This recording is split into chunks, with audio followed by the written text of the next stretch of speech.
Halo semua, video kali ini kita akan membahas terkait dengan tenaga honorer yang rencananya akan diangkat menjadi P3K. Berikut ini di video ini kita akan membahas info lanjutannya.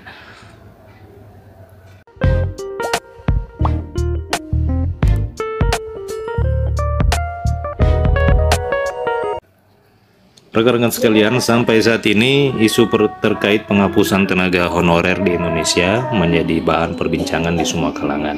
Namun, Wakil Ketua Komisi 2 DPR RI, Joni Margirsang, mengatakan bahwa semua tenaga honorer akan diangkat menjadi P3K. Berikut ini info lanjutannya.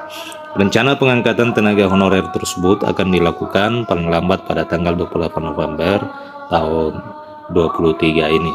Wakil Ketua Komisi 2 DPR RI menerangkan bahwa pengangkatan tersebut tidak hanya dilakukan terhadap seluruh tenaga pendidik, tenaga kesehatan, dan penyuluh saja, akan tetapi semua tenaga honorer termasuk tenaga honorer administrasi yang jumlahnya sekitar 2,3 juta orang tenaga honorer. Berdasarkan data milik Kementerian Pendayagunaan Aparatur Negara, semua tenaga honorer akan diangkat menjadi P3K mulai dari office boy, tenaga kebersihan, Satuan Polisi Pamong Praja, Satpol PP, dan lain sebagainya. Joni Margirsang menyebutkan bahwa dalam pengangkatan tenaga non-ASN tersebut tidak akan ada pengecualian khusus yang menjadi syarat, sebab pengangkatan tersebut bersifat otomatis. Semua tenaga honorer akan diangkat jadi P3K tanpa pengecualian, dan pengangkatan atau peralihan tenaga honorer atau non-ASN menjadi pegawai pemerintah dengan perjanjian kerja ini harus sudah terrealisasi paling lama 28 November tahun 2023 ini. Dengan begitu, setelah proses pengangkatan dan peralihan tenaga honorer menjadi aparatur sipil negara sudah selesai, maka para kepala daerah dipastikan tidak akan bisa lagi mengangkat tenaga honorer sesuai dengan kehendak pribadi. Ini merupakan kebijakan penting, pasalnya sebagian besar tenaga honorer di Indonesia berada di lingkungan pemerintah daerah. Tercatat setidaknya sekitar 50% tenaga honorer yang bertugas di pemerintahan daerah.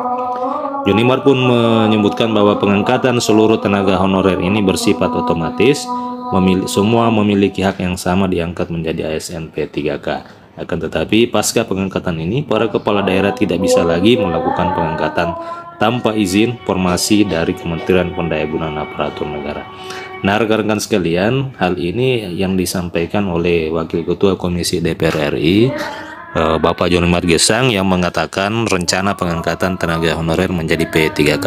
Mudah-mudahan saja kabar atau pernyataan ini bisa sepenuhnya dipenuhi oleh pemerintah dan mengangkat seluruh tenaga honorer, baik itu honorer pendidikan, kesehatan, penyuluh, dan tenaga teknis administrasi. Bagaimana info selanjutnya? Tetap pantengin terus channel ini agar rekan-rekan tetap bisa menerima informasi terbaru seputar tenaga honorer.